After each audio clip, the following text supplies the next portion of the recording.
যেই হারে সুন্নি আছে চোরারঘাট মাধবপুরে ইচ্ছা করলে আমরা একটা সংসদে এমপি পাঠাইতে পারি। সুন্নিরা আমাদের কথা শুনতো, সুন্নিরা কথা শুনে না। এই জন্য আমি রাজনীতি থেকে অনেক দূরে থাকার চেষ্টা করি। ইজ্জত থাকবে না এদের জন্য। আপনারা আমার কথায় রাজনীতি গন্ধ খুঁজবেন না। ইসলামের কয়েকটা প্রতিনিধি সংসদে এমন থাকার দরকার, কারণ অপশক্তিদের হাতে দেশও দেওয়া যাবে না, ধর্ম দেওয়া যাবে না।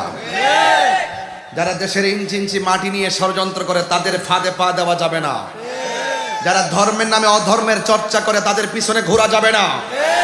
স্বাধীনতার পর 53 বছর ধরে আমরা বারবার প্রমাণ করেছি এই দেশে একমাত্র শান্তিপ্রিয় দল আহলুস সুন্নাত ওয়াল জামাত। কথা বলেন ঠিক কিনা?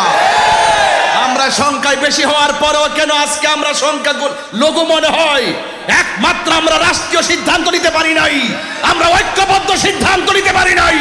আজকে চুনারঘাট মাধবপুরবাসী রেডি থাকেন, কেন্দ্রীয়ভাবে আহলুস সুন্নাত ওয়াল জামাতের পক্ষ থেকে যেই ঘোষণা আসবে সেই ঘোষণা পালন করার জন্য কারা কারা প্রস্তুত আছেন হাত তুলে দেখা।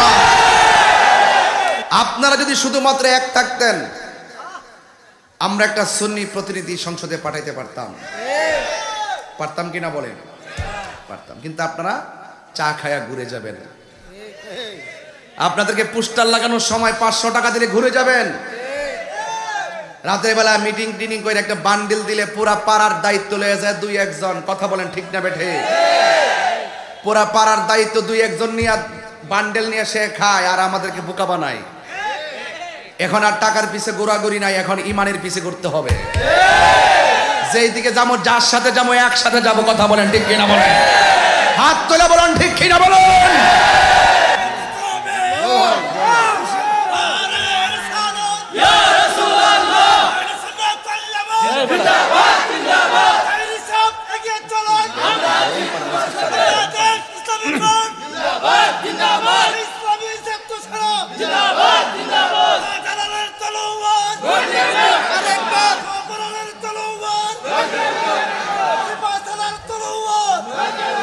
আমার বাবারা, মরণের পরে হিসাব আছে না নাই? আরো জোরে হিসাব আছে না নাই? ভাইরা আমার, আপনাদের খেদমতে আমার আরজ থাকবে। আমি এখন এত ধার্থহীন কণ্ঠে কথা বলছি একমাত্র নাসরুন শিপাশাল রহমাতুল্লাহ আলাইহির নেটওয়ার্ক থেকে। এই নেটওয়ার্ক থেকে আমি একটা জজবা হালতে কথা বলছি। 90টা মাজার যখন ভেঙেছে এরপরে কি আর কিছু বোঝার বাকি আছে?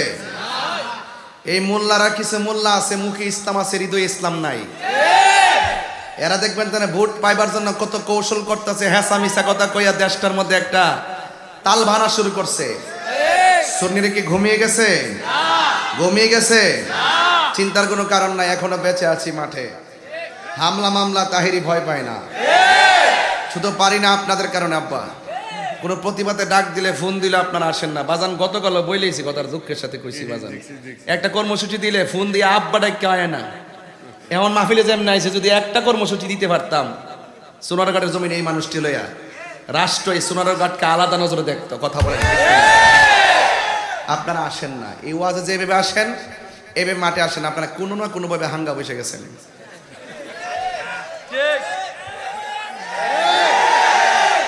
হাঙ্গা মানে কি জানেন? টিয়ার কাছে ইমান বেচ চালাইতেছেন। আজকে থেকে আমরা কি তা গড়াই না খাওয়াই দিয়া যায় এমপি মন্ত্রীরা? খবর লোনি আমরা? যারা ফাওয়ার হেরা ভাইতেছে, আঙ্গুল ফেলে কলা গাছ হইতেছে। আপনি কি পাইছেন? তাহলে আমার বুটটার দাম আছে না? আমি গরিব হইতাম পারি, আমার একটা বুট আসেনি। তো এটা কি জায়গা মতো দন লাগতো না? ইনশাল্লাহ রাজা আসেনি সবাই ইনশাল্লাহ। তো দিক নির্দেশনা কিন্তু আসবে, দিক নির্দেশনা কিন্তু আসবে। আসলে আপনারা সবাই এক থাকবেন। এই মাধবপুর সোনারঘাটে যে সুন্নি, আমরা যদি ঐক্য হয়ে যাই ইনশাল্লাহ আমরা কিন্তু চমক দেখাইতে পারবো। ইনশাল্লাহ চমক দেখাইতে পারবো। এই দেশে একমাত্র সম্প্রীতির মাধ্যমে কথা বলে সুন্নিরা, আর বাকি সব পকেট বাড়ি করার জন্য হিন্দুরে খুশি রাখে, বৌদ্ধরে খুশি রাখে। আর আমরা সুন্নিরা হিন্দু, খ্রিস্টান, বৌদ্ধ, মুসলমান যারা এই বাংলাদেশে বাস করে তাদেরকে আমরা হৃদয় থেকে নিরাপত্তা দেওয়ার চেষ্টা করি। কথা বলেন ঠিক না? আর বাকি যারা আছে দেখবেন যেন স্বার্থ হাসিল হয়ে গেলে আপনার খবর আর লইতো না। এজন্য হিন্দুরা দেখলে আমার খুব মহব্বত করে। আশা করি হিন্দুরা পর্যন্ত সুন্নিদেরকে ভালোবাসে। ভালোবাসে কিনা বলেন? কারণ হিন্দুরা বুঝে একমাত্র সুন্নিদের কাছে আমরা নিরাপদ, বাকি যারা আছে সব ওরে বাটপার, বাকি সব কি এদের সাথে আমাদের কোনো সম্পর্ক। এই জন্য হিন্দুদের প্রতি আমাদের হেরার থেকে হিন্দু ভালো, যারা যারা রোজার পূজা এক কথা কয় হেরার থেকে হিন্দু ভালো হয় কথা কন ঠিক কিনা? তো দেশটা বলে এই ফিট আর ও ফিট, মুদ্রার এই ফিট আর ওই ফিট বলে, মানে কত বড় কথা, কত বড় অযৌক্তিক যুক্তি হারা করে। এগুলো পাবলিকরে ধোঁকা দেওয়া যাবে, তাহিরিকে বোকা বানানো যাবে না। কয় মুদ্রার এ ফিট আর ও ফিট নাকি হিন্দু এবং মুসলমান। আরে বেটা, হিন্দুরা হিন্দুদের জায়গায় তাদের কাজ করবে, আমরা আমাদের জায়গায় কাজ করব। তাদের প্রোগ্রামে যেন অসুবিধা না হয় আমরা সর্বোচ্চ নিরাপত্তা দিব। তার মানে তাদের পূজা উৎসবে গিয়ে আমরা এই কথা বলতে পারি না আলহামদুলিল্লাহ এখানে আসতে পেরে আল্লাহ শুকরিয়া আদায় করছি। এটা কোন যাইব? ওরা পূজা উৎসব, এমনি হিন্দুদেরকে সাহায্য করা সহযোগিতা করা এটা আরেক জিনিস, নিরাপত্তা এটা ভিন্ন জিনিস। কিন্তু পূজা উৎসবের মধ্যে তাদের একটা ধর্মীয় উৎসবে আপনি শুভেচ্ছা জানানো, তাদের একটা ধর্মীয় উৎসবে গিয়ে আপনি একবারে মন্দির সাথে রাইকা প্রসাদ টসাদ খায়া টায়া একবারে তাদের সাথে একাকার হয়ে যাওয়া, এটা আমাদের মুসলমানদের যে একটা অনুভূতি আছে সেই অনুভূতির জলাঞ্জলি প্রমাণ করে। আমরা মুসলমানরা অনুভূতির জলাঞ্জলি দিতে পারবো না, কথা বলেন ঠিক না? কিন্তু হিন্দুদেরকে আমরা নিরাপদ দিব ইনশাআল্লাহ। তো সবকিছু মিলে বলার উদ্দেশ্য হলো যে আমরা একদিনে এই পৃথিবী ছেড়ে চলে যেতে হবে।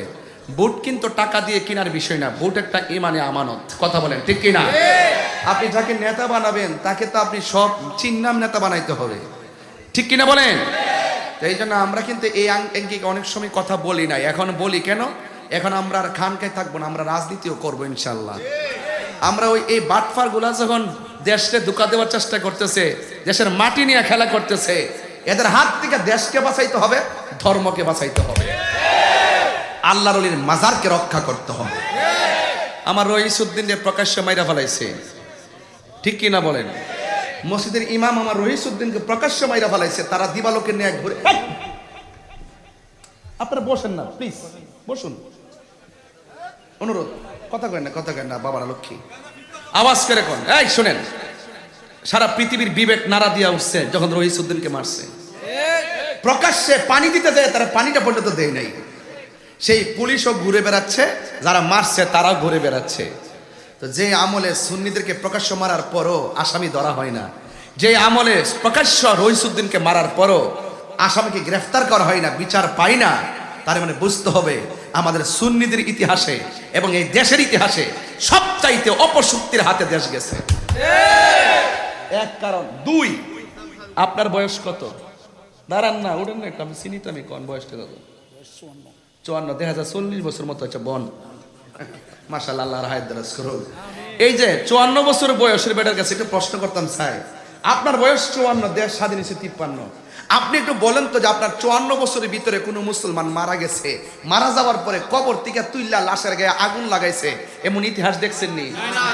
তাহলে আপনি যে আমলে এসে এই অবস্থা দেখতেছেন, বুঝতে হবে এইটা হলো পৃথিবীর শ্রেষ্ঠ একটা অপশক্তির আমল, কথা বলেন ঠিক কিনা?